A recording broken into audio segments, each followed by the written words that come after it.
जय हिंद दोस्तों, आप बिहार बीएड प्रवेश परीक्षा की तैयारी कर रहे हो। चलिए आइए जानते हैं 2021 में बिहार बीएड प्रवेश परीक्षा के अंदर में जो पूछे हुए जीके के प्रश्न थे उसमें किस किस तरह के प्रश्न आए थे। जो 40 क्वेश्चन है उसको यहाँ पर देखेंगे और आपकी जो आने वाली एग्जामिनेशन है उसमें किस तरह के पेपर आ सकते हैं ये भी हम लोग इसी डिस्कशन के दौरान करेंगे। तो आप वीडियो के अंत तक बने रहिएगा और ये जो क्वेश्चन होंगे काफी इंपॉर्टेंट है। जैसा कि आपको पता है बिहार बीएड प्रवेश परीक्षा हर साल जो है एलएनएमयू के द्वारा लिया जाता है। बिहार बीएड में दो तरह की कोर्सेस होती है, एक होता है बीएड सीएड, एक होता है इंटीग्रेटेड बीएड।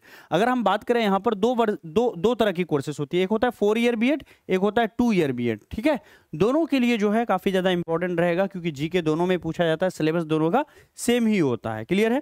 इसके अलावा बिहार बीएड प्रवेश परीक्षा के अंदर में जो कुल सब्जेक्ट होते हैं, कुल सब्जेक्टों की संख्या 5 होती है, जिसमें से सबसे पहले अगर बात कर लें इंग्लिश होता है 15 नंबर का, हिंदी पूछा जाता है, हिंदी 15 मार्क्स के हिंदी यहाँ पर पूछे जाते हैं।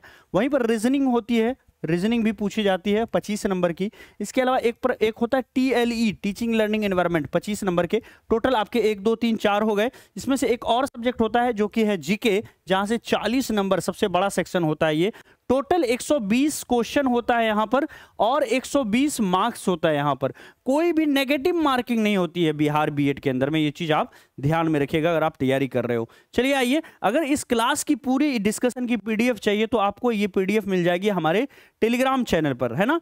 हमारे टेलीग्राम चैनल को कैसे आपको ज्वाइन करना है, आपको जाना होगा टेलीग्राम पर और आपको लिखना है @DST PDF, है ना। इतना लिखेंगे तो ये मिल जाएगा, ग्रुप से जुड़ जाएं। और इसकी पीडीएफ जो है हम आपको लगाएंगे एप्लीकेशन पर, ऐप पर। पिछले 5 सालों का पेपर अवेलेबल है, 2023, 2022, 2021, 20, 19, 18 सारा हमने यहाँ पर लगा रखा। और जैसे जैसे हम पढ़ाते जा रहे हैं यूट्यूब पर, डिस्कशन करते जा रहे हैं, हम पीडीएफ को अपलोड करते चले जाते हैं। तो अगर आपको पूरी पीडीएफ चाहिए, है ना, पेड कोर्स लेना चाहते हो, क्विज चाहते हो, फ्री स्टडी मटेरियल चाहते हो, तो आपको ये जो एप्लीकेशन है ड्रीम सेव आईएएस, इसको डाउनलोड कर लीजिए।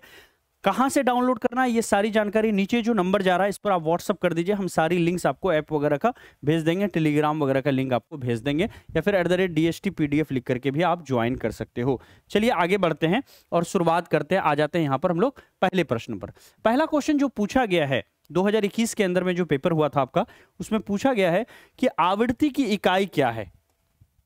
आवृत्ति की इकाई पूछा है यहाँ पर क्या है, हर्ट्ज, किलो हर्ट्ज, हर्ट्ज पर सेकेंड, या फिर किलो हर्ट्ज, है ना, केजी हर्ट्ज पर सेकेंड। आवृत्ति की इकाई क्या है, तो ध्यान में रखिएगा आवृत्ति की इकाई जो है वो हर्ट्ज होती है। तो यहां पर जितने लोगों का आंसर हर्ट्ज आ रहा है उनका बिल्कुल करेक्ट है। अगले प्रश्न पर आते हैं, नेक्स्ट क्वेश्चन। भारत में चावल का सबसे बड़ा उत्पादक राज्य जो है कौन सा है।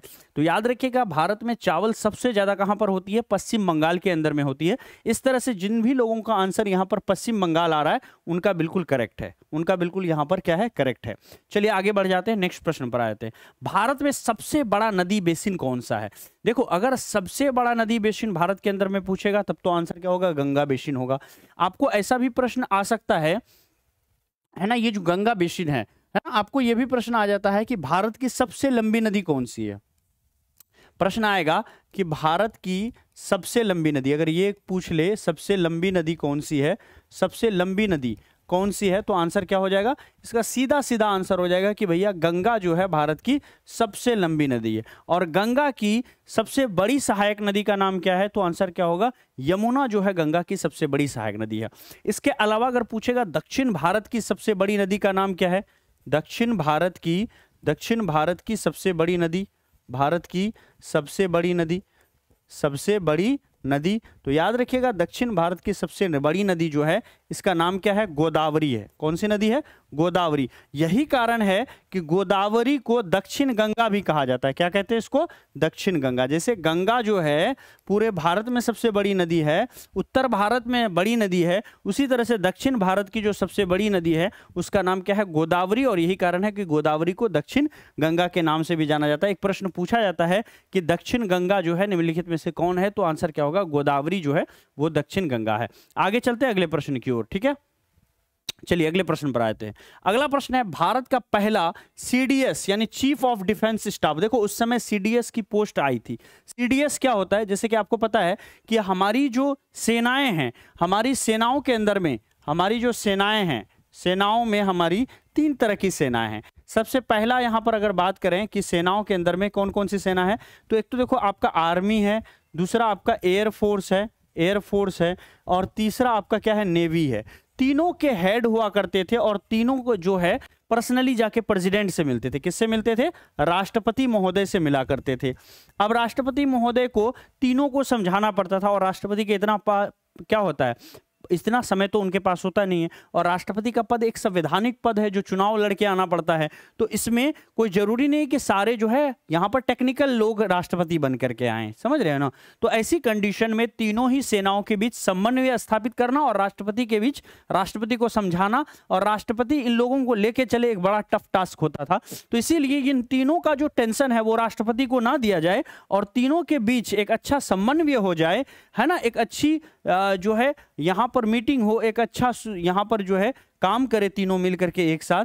इसके लिए एक पोस्ट बनाया गया जिसको कहा गया CDS, chief of defence staff. अब ऐसा हुआ कि ये तीनों सेनाएं जो है सीडीएस को रिपोर्ट करने लगी और सीडीएस जो है, सीडीएस ये प्रेसिडेंट को रिपोर्ट करने लगा। क्लियर है?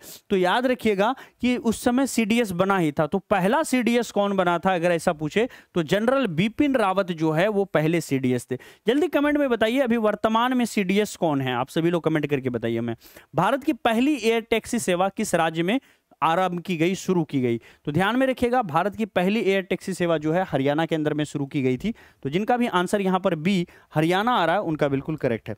चलिए अगले प्रश्न पर आते हैं। नेक्स्ट क्वेश्चन यहां पर देख लेते हैं। नेक्स्ट क्वेश्चन है ललित कला अकादमी, है ना, इसकी स्थापना जो है वो कब हुई थी? ललित कला अकादमी के बारे में याद रखिएगा कि ललित कला अकादमी की जो स्थापना हुई थी सन 1954 ईस्वी में हुई थी। ठीक है। अगला प्रश्न है दिल्ली के शासक शेरशाह सूरी का मकबरा कहां पर है? दिल्ली के शासक शेरशाह सूरी का मकबरा कहां पर है? बिहार के सासाराम में है। तो आंसर क्या हो जाएगा कि सासाराम के अंदर में दिल्ली के शासक शेरशाह सूरी का मकबरा है। मानव संसाधन विकास मंत्रालय, ठीक है, मानव संसाधन विकास मंत्रालय, एचआरडी मिनिस्ट्री, ठीक है, ह्यूमन रिसोर्स डेवलपमेंट मंत्रालय जो है ये एचआरडी मिनिस्ट्री, ये जो मंत्रालय है एचआरडी, ये कब बनी थी? कौन से साल में एचआरडी को बनाया गया था? तो याद रखिएगा ये जो मंत्रालय है इसको सन 1985 ईस्वी में 26 सितंबर सन 1985 ईस्वी में एचआरडी मिनिस्ट्री बनाया गया था। ये देखो एचआरडी मिनिस्ट्री क्यों पूछा? क्योंकि एचआरडी मिनिस्ट्री के अंदर में आता है एजुकेशन, शिक्षा, और शिक्षा यानी आप लोग जो शिक्षार्थी हो, बीएड वाले शिक्षार्थी हो, आप लोग शिक्षक अध्यापक बनने वाले हो, आप लोग टीचिंग फील्ड में जाने वाले हो, इसीलिए आपसे पूछ रहा है कि ये एचआरडी मिनिस्ट्री के बारे में जानते हो कि एचआरडी मिनिस्ट्री कब बना है? ठीक है, चलिए आगे बढ़ते हैं। नेक्स्ट प्रश्न है यहाँ पर दरभंगा में सरस्वती अकादमी की शुरुआत हुई थी, स्थापना हुई थी, क्या आप बता सकते हो ये जो दरभंगा में सरस्वती अकादमी बनी थी ये किस साल बनी थी? तो आंसर क्या होगा? 1 जनवरी 1901 ईस्वी में दरभंगा में सरस्वती अकादमी बनी थी। वहीं पर बात करें हम लोग नेक्स्ट क्वेश्चन की, निम्नलिखित में से सर्वप्रथम पंचायती राज की स्थापना किस राज्य में हुई थी? तो याद रखिएगा यहां पर दोनों चीज याद रखिएगा, एक तो राज्य भी याद रखिएगा, राजस्थान के नागौर जिले में, राजस्थान के नागौर जिले में जो है क्या हुआ था? पंचायती राज की स्थापना हुई थी सबसे पहले। तो इस तरह से आंसर हो जाएगा क्या? राजस्थान। कौन से राज्य में पंचायती राज व्यवस्था की स्थापना सबसे पहले हुई थी? तो राजस्थान के अंदर में हुई थी। अगला क्वेश्चन है आपातकाल के बीच पारित अति विवादित संशोधन कौन सा है? आपातकाल के बीच जो पारित अति विवादित संशोधन है वो कौन सा है? तो याद रखिएगा 42वां संविधान संशोधन, 42nd अमेंडमेंट एक्ट जो है, 42वां संविधान संशोधन 1976। कौन सा संशोधन है? 42nd amendment act of 1976। ठीक है, मैं 47 बोल रहा हूं, 1976। तो 42nd अमेंडमेंट एक्ट ऑफ 1976 ये जो 42वां संविधान संशोधन है ये आपातकाल के दौरान सबसे ज्यादा विवादित संशोधन था। और इंदिरा गांधी ने जब 1975 से 77 का समय था, है ना, ये 2 सालों के लिए जो है भारत के अंदर में आपातकाल लगा था। कब से कब तक लगा था आपातकाल? कोई बताएगा जल्दी से? आपातकाल, यहां जो एक वर्ड लिखा हुआ आपातकाल, देखिएगा इसको, ये जो आपातकाल है भारत में कब आई थी? 1975 में आई थी। और कब तक रही थी भैया? 77 तक रही थी। ध्यान में रखिएगा इसको। अब देखो इस आपातकाल हटने के बाद ना एक बहुत बड़ा संशोधन हुआ जिसको मिनी कॉन्स्टिट्यूशन के नाम से भी जाना जाता है। मिनी संविधान के नाम से या मिनी कॉन्स्टिट्यूशन के नाम से? अगर आपको पूछे निम्नलिखित में से कौन सा संशोधन जो है मिनी संविधान या मिनी कॉन्स्टिट्यूशन के नाम से जाना जाता है, तो याद रखिएगा 44वां संविधान संशोधन जो कि 1978 में हुआ था, इसको मिनी कॉन्स्टिट्यूशन के नाम से जाना जाता है। अगला प्रश्न है, निम्न में से कौन भारत में पारिस्थितिकी के पिता कहलाते हैं? तो भारत के अंदर में जो पारिस्थितिकी के पिता कहलाते हैं वो कोई और नहीं बल्कि आंसर क्या हो जाएगा यहाँ पर, रामदेव मिश्र। रामदेव मिश्र को पारिस्थितिकी, देखो पारिस्थितिकी किसको बोलते हैं, इसको इंग्लिश में बोलते हैं इकोसिस्टम। इकोसिस्टम, देखो हर एक जीवित चीज को रहने के लिए उसके आसपास का एक वातावरण चाहिए जो उसके अनुकूल हो, वही जो वातावरण है इसको इकोसिस्टम कहा जाता है। ठीक है, चलिए आगे बढ़ते हैं। अगला प्रश्न देख लेते हैं यहाँ पर क्या है हमारा, नेक्स्ट है हमारा राष्ट्रीय प्रेस दिवस। हर साल राष्ट्रीय प्रेस दिवस हम लोग मनाते हैं 16 नवंबर को। किस तिथि को मनाते हैं? 16 नवंबर को। तो इस तरह से आंसर हो जाएगा क्या, 16 नवंबर। जिनका आंसर 16 नवंबर है करेक्ट है। निम्नलिखित में से कौन सा सर्च इंजन नहीं है? एक चीज ध्यान में रखिएगा, गूगल पे हम लोग कुछ सर्च करते हैं ना तो सर्च इंजन है। अच्छा एक बताइए, याहू पर सर्च करते हैं, बिंग पर सर्च करते हैं, ये सब सवारी है जिस पर बैठ करके हम लोग जाते हैं। समझ रहे हैं ना, ये सब क्या है, सवारी है जिस पर बैठ के हम लोग जाते हैं। ये सब जैसे हम लोग डालते हैं ना गूगल पे कुछ, है ना, जैसे गूगल पे डालेंगे ड्रीम सेवक आईएएस, गूगल जाएगा ड्रीम सेवक आईएएस के पास, वहां से उसको खींच के पकड़ के लाएगा। तो ये सर्च इंजन है, इस पर सर्च करते हैं। लेकिन क्रोम जो है, क्रोम ये एक प्लेटफॉर्म है। ये क्या है, एक प्लेटफॉर्म है। क्रोम जो है ये सर्च इंजन नहीं है, ये एक एप्लीकेशन है। क्रोम क्या है, एक एप्लीकेशन, एक सॉफ्टवेयर है। उस सॉफ्टवेयर पर गूगल या याहू या बिंग कुछ भी आप सर्च कर सकते हो, चला सकते हो उस पर। ठीक है, तो ये एक प्लेटफॉर्म है, ना कि ये एक सर्च इंजन है। तो पूछा कि इनमें से कौन सा सर्च इंजन नहीं है, तो भैया क्रोम एक सर्च इंजन नहीं है। ठीक है, अगला प्रश्न पर आते हैं। बेंजीन के बारे में आपने सुना होगा। बेंजीन क्या है, गैस है, द्रव्य है या ठोस है या फिर सभी? कौन सा प्रदूषक है? ध्यान में रखिएगा, बेंजीन जो है गैस, द्रव और ठोस तीनों तरह का प्रदूषक होता है।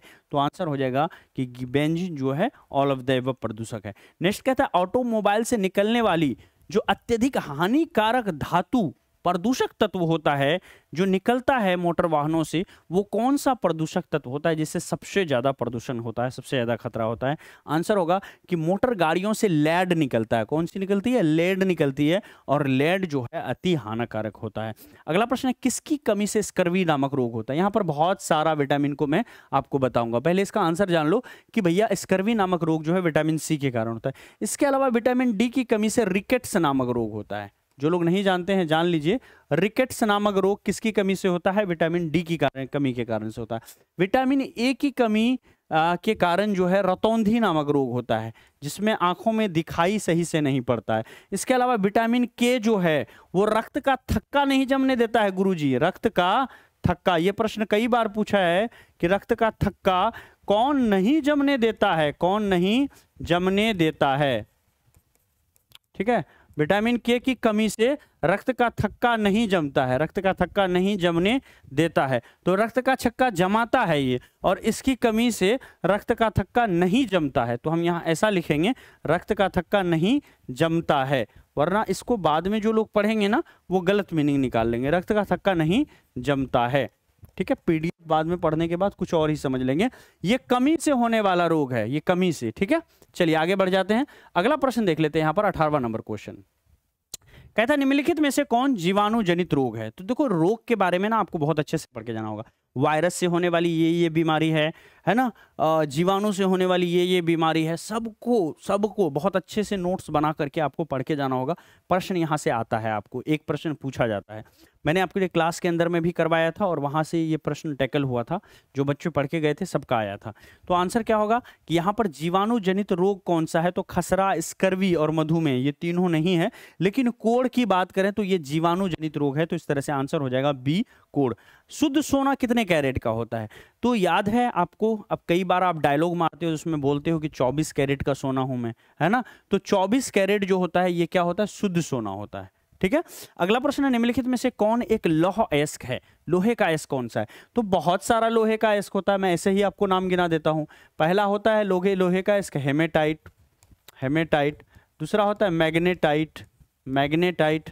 आपने क्लास 10th में अच्छे से पढ़ा होगा बिहार बोर्ड की किताबों में, तो वहां पर बहुत अच्छे से आपके सर ने नोट्स बना के आपको पढ़ाया होगा। हेमेटाइट, मैग्नेटाइट, सीडेराइट, है ना, और फिर आयरन पायराइड चौथा नंबर में, आयरन पायराइड, ठीक है, पायराइट। ये सब बचपन में पढ़ा हुआ चीजें जो मैंने 10th में पढ़ा था, अभी तक याद है। तो लोहे के अयस्क कौन है अगर पूछेगा तो यहां पर देख रहे हो हीमेटाइट लोहे का अयस्क है। वहीं पर एल्युमिनियम का अयस्क पूछ लेगा तो सबसे शुद्ध अयस्क है एल्युमिनियम का क्या, बॉक्साइट। अक्सर पूछा जाता है कि बॉक्साइट किसका अयस्क है, देखो दिया हुआ है ना, बॉक्साइट किसका अयस्क है, एल्युमिनियम का अयस्क है, ठीक है। चलिए आगे चलते हैं अगले प्रश्न की ओर। कहता है कि लेटर, ईमेल और टेलीफोन किस चीज का उदाहरण है, तो याद रखिएगा लेटर, ईमेल और टेलीफोन ये सब के सब जो है ना चैनल है, ये सब के सब क्या है, चैनल है, ठीक है। चलिए आगे बढ़ते हैं अगले प्रश्न पर। बिहार के साहित्यकार कौन से हैं, यहां पर बिहार के साहित्यकार कौन से हैं, तो याद रखिएगा रामधारी सिंह दिनकर, गोपाल सिंह नेपाली और पंडित राम अवतार शर्मा। यहां पर 4 ऑप्शंस दिए हुए हैं, फटाफट बताइए क्या, जल्दी से बताइए क्या इसका आंसर हो जाएगा। तो याद रखिएगा बिहार के साहित्यकार में रामधारी सिंह दिनकर ये भी आपके बिहार के हैं, गोपाल सिंह नेपाली ये भी आपके बिहार के हैं, पंडित राम अवतार शर्मा ये भी आपके बिहार के हैं। तो इस तरह से आंसर क्या हो जाएगा कि बिहार के साहित्यकार कौन से हैं, तो सारे के सारे जो हैं बिहार के साहित्यकार हैं। तो आंसर हो जाएगा यहाँ पर डी नंबर। बिहार के शिक्षा मंत्री कौन है वर्तमान में, वर्तमान की स्थिति में पूछा है, ये उस समय का पेपर है ना। उस समय के हिसाब से अगर देखें, उस समय जो बिहार के शिक्षा मंत्री थे वो कृष्णानंद प्रसाद वर्मा थे, है ना, वो कृष्णानंद प्रसाद वर्मा थे। लेकिन अभी आपको पता है चंद्रशेखर प्रसाद, ठीक है, शिक्षा मंत्री कौन है, चंद्रशेखर प्रसाद। और ये किस कोटे से बने हैं, याद रखिएगा ये आरजेडी कोटा से बने हैं, आरजेडी कोटा से, ठीक है, आरजेडी कोटा से अभी वर्तमान में है, ठीक है। चलिए आगे बढ़ते हैं अगले प्रश्न पर। कहता है नोबेल विश्व शांति अवार्ड 2020 किस संस्था को मिला था। हर साल नोबेल अवार्ड दिया जाता है और नोबेल प्राइज फॉर पीस जो है वो काफी ज्यादा इंपॉर्टेंट होता है। तो आंसर क्या हो जाएगा, WFP वर्ल्ड फूड प्रोग्राम को जो है 2020 का क्या मिला था, नोबेल शांति पुरस्कार मिला था। अगले प्रश्न पर आते हैं। विश्व kabaddi world cup circle style 2020 का विजेता किसको बनाया गया था, 25वां नंबर प्रश्न। तो याद रखिएगा पाकिस्तान जो है वो क्या हुआ था, 2020 का विश्व कबड्डी वर्ल्ड कप जीत गया था, है ना, काफी खुश था पाकिस्तान। फिर कहता है कि भैंस की सबसे अच्छी नस्ल कौन सी है, तो देखो गाय, भैंस, है ना, चावल, इन सब की नस्ल को पूछा है पिछले सालों में। तो भैंस की सबसे, है ना, समुन्नत नस्ल जो है कौन सी है, सबसे अच्छी नस्ल, तो याद रखिएगा भैंस की सबसे अच्छी नस्ल जो है वो कौन सी है, मुर्रा है। तो जिनका जिनका आंसर यहाँ पर मुर्रा है उनका बिल्कुल करेक्ट है। इसके अलावा साहिवाल भी भैंस का ही नस्ल है, लेकिन सबसे अच्छी नस्ल भैंस का कौन सा है, मुर्रा है। अगला प्रश्न है कि PNR 381 ये एक उन्नत किस्म है किस चीज का, तो याद रखिएगा ये चावल का एक बहुत उन्नत किस्म है। तो चावल के बारे में भी प्रश्न पूछा है 2021 के पेपर में। इसके अलावा नीति आयोग के गठन के बारे में प्रश्न पूछा है। याद रखिएगा मैं हमेशा कहता हूं नीति आयोग के बारे में जब भी पूछे तो याद रखिएगा कि भैया ये 1 जनवरी को हुआ था, नया साल के दिन हुआ था। तो हम लिखेंगे कि 1 जनवरी को इसका हुआ था। नीति आयोग का जन्म कब हुआ था, स्थापना कब हुआ था, 1 जनवरी को। अब मोदी जी कब आए थे, 2014 में, उसके 1 साल बाद ही उन्होंने योजना आयोग को बदल करके नीति आयोग किया था। तो नीति आयोग की स्थापना 1 जनवरी 2015 ईस्वी को हुआ था, इसको आप याद रखिएगा। इसके अलावा याद रखिए इससे पहले जो बड़ी संस्था थी नीति आयोग से पहले, उसका नाम था योजना आयोग। कोई बता सकता है योजना आयोग या फिर प्लानिंग कमीशन जिसको कहते हैं, ये योजना आयोग का गठन कब हुआ था, इसका गठन कब हुआ था। तो योजना आयोग का गठन अगर पूछेगा तो कहिएगा कि 15 मार्च 1950 ईस्वी को हुआ था। 15 मार्च 1950 ईस्वी को योजना आयोग का गठन हुआ था, इसको भी लेके चलिएगा आप। और नीति आयोग का जो पदेन अध्यक्ष होता है, इसका जो पदेन अध्यक्ष होता है, पदेन अध्यक्ष कौन होता है, तो याद रखिएगा नीति आयोग का पदेन अध्यक्ष जो है वो प्रधानमंत्री होता है, ठीक है। चलिए आगे चलते हैं अगले प्रश्न पर। डुरंड कप जो है ये किस खेल से संबंधित है, तो खेल और संबंधित जो आपका ये है टर्म है, संबंधित जो टर्म है, संबंधित जो कप है उसका, इसको जरूर याद रखिए जाइएगा कि भैया ये जो टर्म है ये किस खेल से संबंधित है, ये जो कप है ये किस खेल से संबंधित है, तब उस वक्त आप जो है बढ़िया से वहां पर परफॉर्म कर पाएंगे। तो डुरंड कप किस खेल से संबंधित है, तो ध्यान में रखिएगा ये जो है आपका फुटबॉल से संबंधित है, ठीक है। चलिए अगले प्रश्न पर आते हैं। भारतीय संविधान कैसा है, तो याद रखिएगा भारतीय संविधान जो है ना तो कठोर है ना तो कठोर है और ना ही अधिक लचीला है, बल्कि इन दोनों का एक समुच्चय है, एक संगम है, ठीक है, कठोरता भी है और लचीलापन भी है। ये प्रश्न, ये वाला ऑप्शन देखिए, ये भी आपको सेम ही लग रहा है, ना लचीला ना कठोर, इसका मतलब ना तो लचीला है ना ही कठोर है, बीच का कुछ है। जबकि सी नंबर कह रहा है कि कठोरता और लचीलापन का क्या है, समुच्चय है, संगम है। ठीक है, दोनों चीजें हैं भारतीय संविधान के अंदर में, तो इस तरह से आंसर हो जाएगा क्या, ये आपका सी नंबर हो जाएगा। ठीक है, अगले प्रश्न पर आते हैं। कहता है कि हिंदी कविता के लिए वर्ष 2020 का साहित्य अकादमी पुरस्कार किस प्रथम महिला कवित्री ने जीता था। तो याद रखिएगा 2020 का ये जो अवार्ड है वो किस महिला ने जीता था, वो अनामिका ने जीता था। ठीक है, चलिए, हिंदी कविता के लिए वर्ष 2020 का साहित्य अकादमी पुरस्कार किस प्रथम महिला कवित्री ने जीता था, तो अनामिका ने जीता था। अगले प्रश्न पर आते हैं, और ये प्रथम महिला कवित्री था, ये भी ध्यान में रखिएगा। कंप्यूटर से रिलेटेड इस बार भी 2023 के अंदर में 3 प्रश्न पूछे गए हैं। जैसे कंप्यूटर की स्पीड किस चीज में मापते हैं, तो आंसर क्या होगा, गीगाबाइट में मापते हैं, है ना। 2020 में एक प्रश्न पूछा गया था कि कंप्यूटर का जनक किसको कहते हैं, तो चार्ल्स बेबेज को कहते हैं। 2022 में भी यही प्रश्न पूछा गया था, कंप्यूटर का जो पिता है वो किसको कहा जाता है, चार्ल्स बेबेज को कहा जाता है। इसके अलावा भी कंप्यूटर से 2023 के अंदर में और 2 प्रश्न पूछे हैं जो मुझे इस वक्त नहीं याद आ रहा। आप 2023 वाला डिस्कशन जाकर के देखो, जीके वाला, वहां पर हमने पूरा क्वेश्चन को डिस्कशन किया है। कंप्यूटर साक्षरता दिवस कब मनाया जाता है, ये चीज ध्यान में रखिए, ये भी कंप्यूटर से ही रिलेटेड प्रश्न है, ना कि करंट अफेयर्स का प्रश्न है। ठीक है, तो याद रखिएगा कंप्यूटर साक्षरता दिवस हर साल हम लोग 2 दिसंबर को मनाते हैं, तो इस तरह से आंसर हो जाएगा 2 दिसंबर। अगला प्रश्न है, प्रोग्रामिंग में पीएचपी क्या है गुरुजी। ये जो प्रोग्रामिंग हम लोग करते हैं ना, इसमें पीएचपी क्या है, ये पीएचपी का फुल फॉर्म क्या होता है, जल्दी से बता दो आप। तो याद रखिएगा प्रोग्रामिंग के अंदर में जो पीएचपी किया जाता है उसका मेन जो वो हिंदी होता है वो होता है सामान्य उद्देश्य प्रोसेसिंग भाषा, प्रोग्रामिंग भाषा, सामान्य उद्देश्य क्या है, प्रोग्रेसिंग भाषा। ठीक है, ये आपका पीएचपी का फुल फॉर्म होता है। अगले प्रश्न पर आते हैं, चिपको आंदोलन के जो प्रणेता हैं कौन है। देखो, चिपको आंदोलन को जो आगे बढ़ाया था सुंदरलाल बहुगुणा ने बढ़ाया था।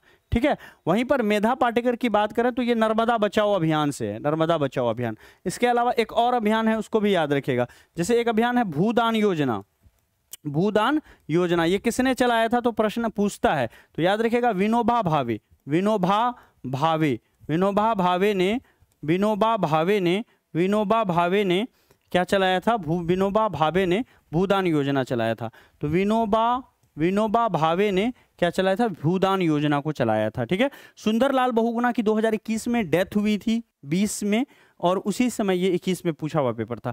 टिहरी बांध भारत का सबसे ऊंचा बांध है, और याद रखिएगा ये एशिया का भी सबसे ऊंचा बांध है, इसीलिए टिहरी बांध पर प्रश्न 2000 ये आपका 21 में भी पूछा है और 2022 में भी पूछा है प्रश्न टिहरी बांध से संबंधित। ठीक है, इससे पहले भी पूछा है टिहरी बांध से संबंधित, अलग अलग एग्जामिनेशन में भी पूछता है। टिहरी बांध सबसे ऊंचा बांध है, ये किस नदी पर है, बस इतना सा आपको बताना है, ध्यान में रखिएगा।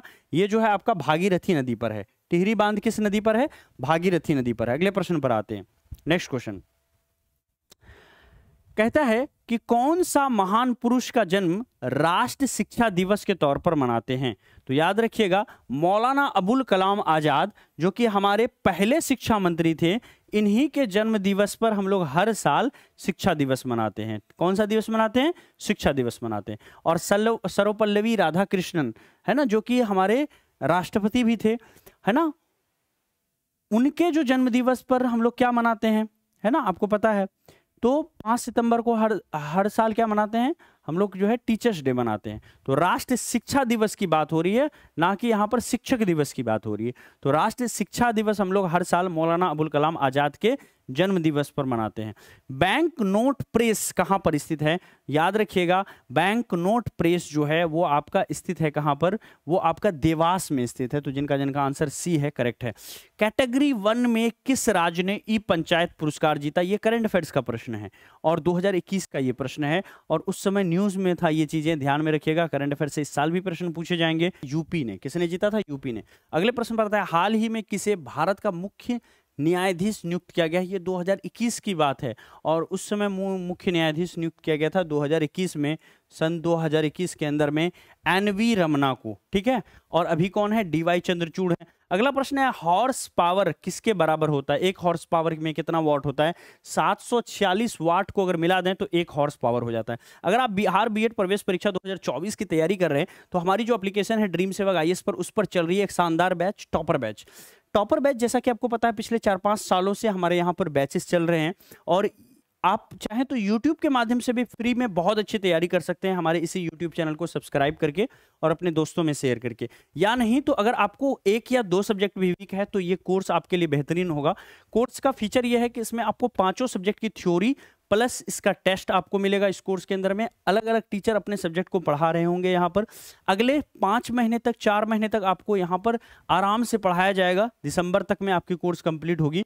इसके बाद 3 महीने आप लगातार इससे रिवीजन कर सकते हो, यहाँ से टेस्ट लगा सकते हो, वीडियो अनलिमिटेड टाइम्स तक देख सकते हो, टेस्ट अनलिमिटेड टाइम्स लगा सकते हो, जितना चाहो उतना लगा लो आप। जो भी क्लासेस होती है वो रिकॉर्डेड फॉर्मेट में हमेशा अवेलेबल रहती है जब तक आपका कोर्स वैलिड रहता है, और जब तक आपकी एग्जामिनेशन नहीं हो जाती तब तक ये कोर्स वैलिड रहेगा। एग्जामिनेशन के डेट बढ़ते जाएंगे, कोर्स की वैलिडिटी मैं बढ़ाता चला जाऊंगा और आसानी से आप एग्जाम डे तक जो है इसको पढ़ पाएंगे, रिवाइज कर पाएंगे। चाहे वो 6 महीने में आपकी एग्जामिनेशन हो या 1 साल में हो या 1 साल से अधिक समय में हो, तब तक ये कोर्स आपके पास रहेगा। और ये पूरी कोर्स जो है 2499 की है, जो कि 699 में अभी आ रही है, ऑफर चल रही है आपकी। 699 तक आप जो है इसको परचेज कर सकते हो। कोई भी जानकारी आपको चाहिए या कोर्स से संबंधित कुछ भी जानकारी चाहिए, कैसे ज्वाइन करना है, कौन सा लिंक्स है ना, ये ऐप कौन सा है, ये सब कुछ मैं आपको व्हाट्सएप पर शेयर कर दूंगा। आप नीचे जो व्हाट्सएप नंबर जा रहा है इसको आप जो है नोट डाउन कर लीजिए, या ये जो नंबर आप देख रहे हो इस पर आप 9065588003 इस पर आप संपर्क कर लो हमारा। ठीक है, नंबर मैं यहाँ पर एक बार लिख देता हूँ। नंबर है हमारा 9065588003। ये नंबर पर जो है आप संपर्क कर लो और इस पर आपको सारी इन्फॉर्मेशन मिल जाएगी, या नीचे जो नंबर जा रहा है वहां पर भी सेम नंबर है आपका। इसके अलावा बिहार डीएलएड के लिए हमारा भारत बैच चल रहा है 2024 के लिए, और इसमें भी ऑफर चल रही है। 699 तक ये भी कोर्स आपका आ रहा है। इसके अलावा बिहार पैरामेडिकल प्रवेश परीक्षा के लिए कोर्स लॉन्च ही हुआ है अभी। 999 की भी इसकी भी फीस है, लेकिन शुरुआत के 500 बच्चों के लिए 500 का डिस्काउंट है और 499 तक आपके जो भी रिलेटिव्स हैं उनको आप दिलवा सकते हो कोर्स। कैसे ज्वाइन करना है इस पर मैंने एक वीडियो बना दिया है, सारे कोर्सेज की वीडियो आपको मिल जाएगी इस व्हाट्सएप नंबर पर, बस आप व्हाट्सएप पर हाई लिख लो। ठीक है, और ये आपका झारखंड बीएड प्रवेश परीक्षा के लिए, जल्द ही यूपी बीएड प्रवेश परीक्षा के लिए भी बैच आ रही है हमारी, उस पर कंप्लीट तैयारी चलेगी। और यहाँ पर हमने आपके लिए ये आंसर सीट लगा रखा है, इसे आप देख सकते हो। आई होप कि ये क्लास अच्छा लगा होगा, और अगर आपको इसकी चाहिए आपको पीडीएफ वगैरह, तो आप जल्दी से आ जाओ प्ले स्टोर पर और वहाँ पर लिखो ड्रीम सेवक आईएएस। जैसे ही आप ड्रीम सेवक आईएएस लिखोगे, ये वाली जो ऐप है ये आपको आ जाएगी। इस ऐप को आपको डाउनलोड कर लेना है और @DST PDF लिख करके ये टेलीग्राम चैनल से आपको जुड़ जाना है। आई होप कि ये वीडियो अच्छा लगा होगा। Thank you so much. अच्छा लगा तो अपने दोस्तों में जरूर शेयर करें और मन लगा करके तैयारी करें। ड्रीम सेवक टीचर्स, ये जो चैनल है सिर्फ टीचर्स के लिए बना हुआ है, और इसके अंदर में जो हम और हमारी टीम है वो आपको हर संभव मदद करेंगे, अभी से लेके आपके एग्जामिनेशन तक, और एग्जामिनेशन के बाद भी जब आपकी काउंसलिंग वगैरह होगी एडमिशन तक, पूरी हेल्प करेंगे। वीडियो के माध्यम से आप तक इन्फॉर्मेशन देते रहेंगे। चैनल को ज़्यादा से ज़्यादा शेयर करें अपने दोस्तों में, जो भी दोस्त आपके टीचर बनना चाहते हैं। इस पर और भी बहुत अच्छे अच्छे वीडियोज़ आने वाले हैं, तो चैनल को सब्सक्राइब करके अपने दोस्तों में भी शेयर करें और उन तक भी पहुँचाएँ। और वीडियो अच्छा लगा हो तो लाइक करें और वीडियो की लिंक को अपने दोस्तों में शेयर करें। धन्यवाद।